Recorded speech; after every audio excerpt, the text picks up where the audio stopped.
بسم اللہ الرحمن الرحیم۔ السلام علیکم، welcome to S A teaching zone. آج کی ہماری یہ ویڈیو اردو کی ہے، 11th کلاس کی۔ کتاب کا نام ہے گلستان ادب۔ آج ہم کریں گے سبق نمبر 9، لیسن نمبر 9، ہماری کہاوتیں۔ آج تو یہ چیپٹر کہاوتوں کے بارے میں، تو پہلے ہم کہاوت دیکھتے ہیں کہ کہاوت کیا ہوتے ہیں۔ تو کہاوتوں کے بارے میں نے اپنے گرامر کی پلے لسٹ میں بھی ویڈیو بنا رکھی ہے، یہاں پر بھی آپ کے سلیبس میں کہاوت ہے۔ تو دیکھیے، کہاوت کسی بھی زبان کے ادب میں ضرب الامثال یا کہاوتوں کی بہت اہمیت ہوتی ہے۔ ان کہاوتوں کا تعلق ہماری زندگی کے روزمرہ واقعات سے ہوتا ہے۔ یہ کہاوتیں یا ضرب الامثال علم و دانش کے خزانے ہیں۔ کہاوتیں کہاں سے آتی ہیں، انہیں کون تصنیف کرتا ہے، یہ بتانا مشکل ہے۔ کوئی فرد یا ادارہ کہاوتیں تصنیف نہیں کرتا، یہ کسی ایک سماجی یا تہذیبی واقعے کے زیر اثر خود بخود وجود میں آ جاتی ہیں، پھر ایک نسل سے دوسری نسل اور بعض اوقات ایک ملک سے دوسرے ملک تک پہنچ جاتی ہیں۔ کہاوتوں کا تعلق عوام سے ہے، اس لیے ضروری نہیں ہے کہ ان کا استعمال کرنے والے اعلیٰ تعلیم یافتہ ہوں۔ ان پڑھ، شہری و دیہاتی گھروں میں رہنے والی عورتیں، ملازمت پیشہ لوگ سبھی برجستہ طور پر کہاوتوں کا استعمال کرتے ہیں۔ کہاوتوں کے بارے میں ایک مصنف نے لکھا ہے کہ کہاوت ایک ایسے اقوال اور جملے کو کہنا چاہیے جو کسی کتاب یا رسالے سے نہ لیے گئے ہوں۔ چونکہ کہاوتوں کی تخلیق یعنی ان کا بنانا، کہاوتوں کا بنانا اور ان کی نشو و نما عام آدمی کے ذریعے ہوتی ہے، اس لیے عام آدمی انہیں برجستہ طور پر استعمال کرتے ہیں۔ تو یہ کہاوتوں کے بارے میں تھا کہ کہاوتیں جو ہے عام لوگ استعمال کرتے ہیں، ایک دم سے کوئی بات کسی واقعے کے دوران بولی جاتی ہے تو وہ ایک کہاوت بن جاتی ہے، بار بار بولے جانے والی۔ تو دیکھیے، یہ سبق جو ہماری کہاوتیں چیپٹر، اس کے لکھنے والے جو مصنف ہیں رائٹر شان الحق حقی، تو ان کا جو پیدا ہوئے سن 1917 میں اور ان کا انتقال 2005 میں ہوا۔ شان الحق حقی کا تعلق دہلی کے ایک قدیم اور ممتاز گھرانے سے تھا۔ ایک خاندان نے ملک میں علم و فضل کی روشنی پھیلانے میں اہم کردار ادا کیا۔ حقی کے بعد جد اعلیٰ شیخ عبدالحق محدث دہلوی فارسی اور عربی کی تقریباً 16 کتابوں کے مصنف تھے۔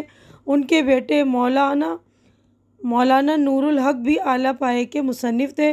مرزا غالب کے ایک ممتاز شاگرد سیف الحق ادیب کا بھی اسی خاندان سے تعلق تھا۔ شان الحق حقی کے والد بھی بڑے عالم تھے۔ قدیم اور جدید علوم پر ان کی گہری نظر تھی۔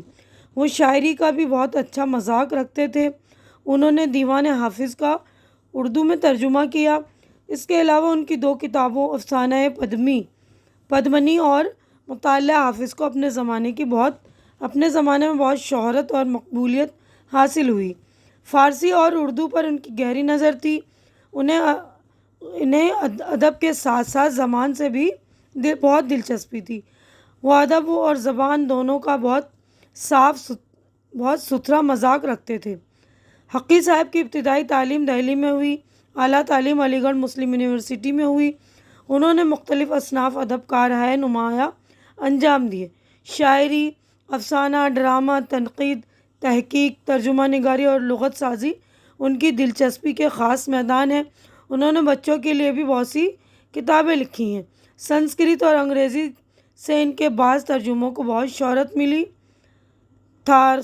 تھیسارس مترادف الفاظ کی لغت اور لغات کی ترتیب و تدوین کے میدان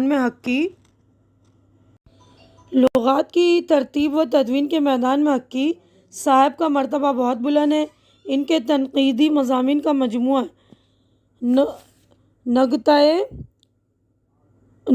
نقطۂ راز اردو شعر و ادب کے کئی نامعلوم گوشوں کا احاطہ کرتا ہے۔ حقی صاحب اردو کے ممتاز عالموں اور زبان دانوں میں شمار کیے جاتے ہیں۔ تو یہ ان کا تعارف مکمل ہو گیا۔ اب سبق کی طرف ہم آگے بڑھیں گے۔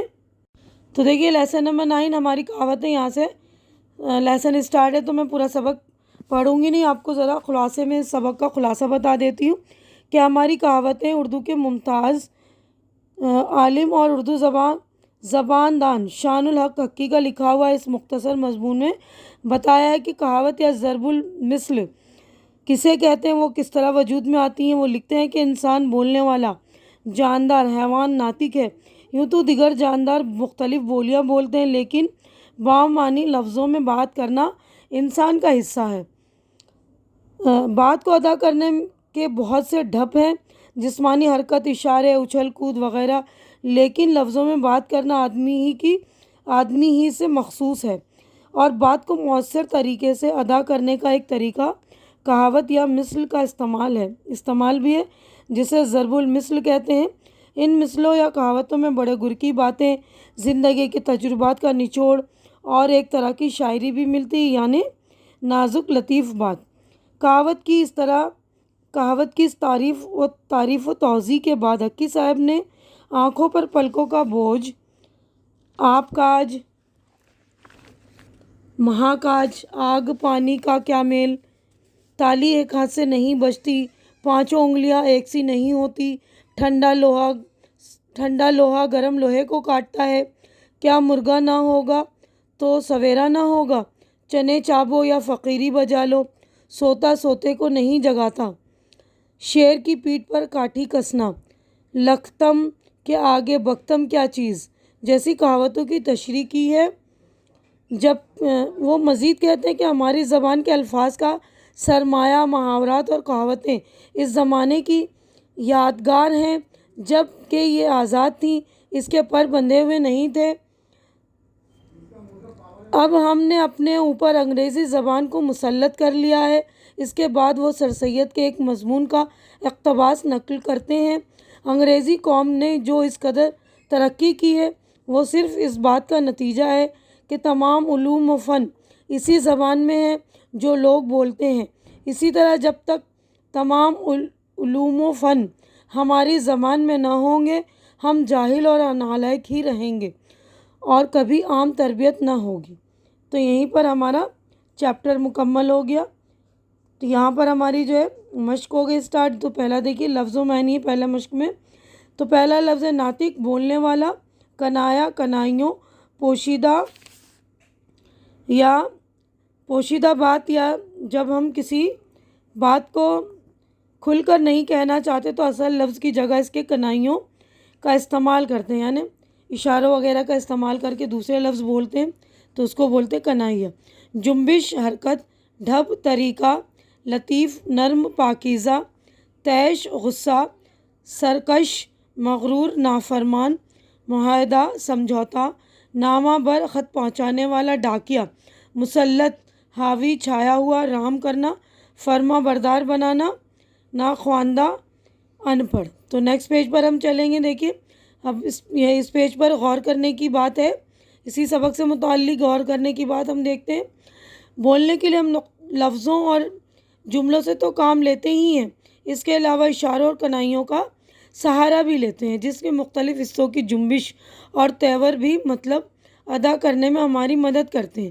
بات میں اثر پیدا کرنے کے لیے کہاوتیں، مثلیں بھی ہمارا بہت ساتھ دیتی ہیں۔ زبان کی ترقی کے لیے بہت ضروری ہے کہ ہم اپنی زبان میں اتنی طاقت پیدا کریں کہ زیادہ تر علوم و فنون تک دوسری زبانوں کے ذریعے پہنچنے کے بجائے اپنی زبان کے ذریعے پہنچیں۔ تو یہ دیکھیے غور کرنے کی بات تھی دونوں کہاوتوں کے بارے میں۔ اب یہاں پر جو ہے دیکھیے سوالات شروع ہو گئے، تو 5 سوالات ہیں، اس کے جوابات ہم دیکھ لیں گے۔ پہلا سوال ہے کہاوت یا مثل کسے کہتے ہیں؟ تو جواب دیکھ لیجئے۔ تو دیکھیے پہلے کا جواب ہے چند لفظ یا مختصر جملہ جو مؤثر انداز میں کوئی مخصوص مفہوم ادا کرے اور اسے اپنے مطلب کی ادائیگی میں بار بار استعمال کیا جائے، کہاوت یا مثل کہتے ہیں۔ کہاوت کی بار بار ادائیگی کی وجہ سے اسے ضرب المثل بھی کہا گیا ہے، یعنی بار بار ادا کرتے ہیں تو اسے ضرب المثل۔ اب نیکسٹ کویشچن ہے سوال نمبر 2، آپ کاج مہا کاج، اس کہاوت کا مطلب اپنے لفظوں میں لکھیے۔ اس کہاوت کا مطلب ہے اپنا کام خود کرنا چاہیے، ہم اپنا کام خود جس طرح انجام دیں گے، اس کے لیے جتنی محنت کریں گے دوسرا شخص اس قدر سلیقے اور محنت سے نہیں کر سکتا، اس لیے اسے مہا یعنی بڑا کام کہا گیا، یعنی اپنا کام کرنا ہی بڑا کام ہے۔ اب اگلا سوال ہے، زبان کس طرح پھلتی پھولتی اور پھیلتی ہے؟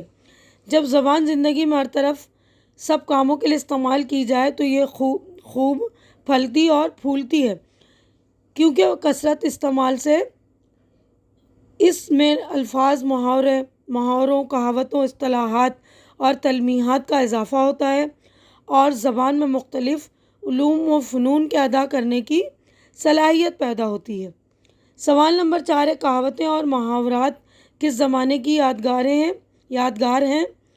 جواب ہے، ہماری زبان کے الفاظ، سرمایہ، محاورات اور کہاوتیں اس زمانے کی یادگار ہیں جب کہ یہ آزاد تھی، اس پر بندے نہیں تھے۔ اب ہم نے انگریزی زبان کو اپنے اوپر مسلط کر لیا ہے اور ہم عام زندگی میں بھی انگریزی میں بات کرتے ہیں۔ ان پڑھ اور جاہل لوگ بھی بے تکلفی کے ساتھ انگریزی الفاظ بولتے ہیں۔ اب سوال نمبر 5 ہے، پانچوں انگلیاں ایک سی نہیں ہوتی، اس کہاوت کا مطلب لکھیے۔ تو اس کہاوت کا مطلب ہے، ہم اپنا ہاتھ دیکھیں تو صاف نظر آ جائے گا کہ تمام انگلیاں ایک جیسی نہیں، چھوٹی بڑی ہیں، یعنی ان کے سائز اور بناوٹ میں فرق ہے۔ اسی ہاتھ کو دیکھ کر یہ کہاوت سامنے آئی اور اس کا مطلب ہے کہ ہر شخص اپنے مزاج، مذاق، صلاحیت اور طبیعت کے اعتبار سے مختلف ہوتا ہے۔ سبھی لوگ ایک جیسے نہیں ہوتے۔ ایک قوم، ایک مذہب اور ایک ملک کے لوگ عادت و اطوار اور ذہنی صلاحیتوں کے اعتبار سے ایک دوسرے سے جدا یا مختلف ہوتے ہیں۔ جیسے پانچوں انگلیاں ایک سی نہیں ہوتی، اس کا مطلب یہی ہے نا کہ سبھی انسان ایک جیسے نہیں ہوتے۔ تو اب یہاں پر نیکسٹ ہے ہمارا عملی کام۔ تو اس عملی کام میں دیکھیے کویشچن ہے، بھینس کے آگے بین بجانا۔ اس کہاوت کے مطابق اپنی زندگی کا کوئی واقعہ لکھیے۔ تو بھینس کے آگے بین بجانا، یوں تو اس کہاوت کا واضح مطلب ہے کہ ناقدروں سے قدردانی کی توقع رکھنا، یہ یعنی جو ہماری عزت نہ کریں، یعنی ہمارے فن کی یا کسی چیز کی عزت نہ کریں، ان سے اپنے فن کی یا اپنے قدر کی عزت کروانا۔ لیکن اس کا ایک مفہوم یہ بھی ہے کہ جس طرح بین بجانے سے سانپ لہرانے لگتا ہے اور اس پر کچھ اثر ہوتا ہے، اسی طرح بھینس کے آگے بین بجائے تو اس پر کوئی اثر نہیں ہوتا۔ اس کا ہمیں ذاتی تجربہ ہے۔ ایک بار اسکول سے آتے وقت ہم نے دیکھا کہ سڑک کے کنارے ایک سپیرا بیٹھا ہوا بین بجا رہا ہے اور اس کے تھیلے میں 2 سانپ ہیں جو بین کی طرف پھن اٹھائے لہرا رہے ہیں۔ ہر شخص وہاں سے گزرتا ہوا ایک نظر ضرور دیکھتا۔ اسی دوران ہٹو بچوں کی آوازیں آئیں، ہم نے پلٹ کر دیکھا 3-4 بھینس خرامہ چلی آ رہی ہیں۔ وہ سپیرے کے گرد موجود بھیڑ کے پاس سے گردن جھکائے گزر گئیں، ان پر بین کی آواز کا کوئی اثر نہیں ہوا۔ گزشتہ سال ایک اور بات کا تجربہ ہوا۔ ہماری 2 بہنیں ایک اسکول میں 10ویں کلاس میں پڑھ رہی تھی اور دوسری کالج میں۔ والد صاحب، والدہ اور ہم نے چھوٹی بہن سے بار بار کہا کہ خوب پڑھو، محنت کرو، ٹی وی دیکھنا بند کرو، تمہارا بورڈ کا امتحان ہے۔ وہ سب کی باتیں سنتی مگر جو جی میں آتی کرتی۔ نتیجہ نکلا کہ بورڈ کے امتحان میں پاس ہو کر 11ویں میں آ گئی مگر اچھے نمبر حاصل نہیں کیے۔ اسے جب دیکھا یہ کہاوت یاد آ گئی، بھینس کے آگے بین بجانا اسے بھی کہتے ہیں کیونکہ جو کچھ کہا گیا اس پر ذرا بھی اثر نہیں ہوا۔ تو ہمارا عملی کام مکمل ہو گیا۔ تو دیکھیے یہ ہمارے سوالات بھی اور عملی کام سبھی کچھ مکمل ہو چکا ہے۔ تو ہماری ویڈیو بھی یہیں پر میں اپنی مکمل کر رہی ہوں۔ امید ہے کہ جو کچھ میں نے آپ لوگوں کو سمجھایا، کہاوتیں وغیرہ سب کچھ اچھی طرح سمجھ میں آ گیا ہوگا اور کویشچن آنسر بھی آپ کو اچھے لگ رہے ہوں گے۔ تو آپ لوگ اسی کو زیادہ سے زیادہ شیئر کیجئے میری ویڈیو کو، تاکہ جو بھی آپ کے ضرورت مند بچے ان کی ضرورت بھی پوری ہو سکے۔ میرے چینل کو لائک کیجئے، میرے ویڈیو کو شیئر کیجئے اور مجھے بھی سپورٹ کیجئے، میرے چینل کو سبسکرائب کر کے آپ لوگ میری ہمت بڑھائیے۔ ہماری اگلی ملاقات انشاءاللہ نیکسٹ ویڈیو میں ہوگی۔ تب تک کے لیے آپ لوگ اپنا بہت خیال رکھیں، مجھے دعاؤں میں یاد رکھیں۔ اللہ حافظ۔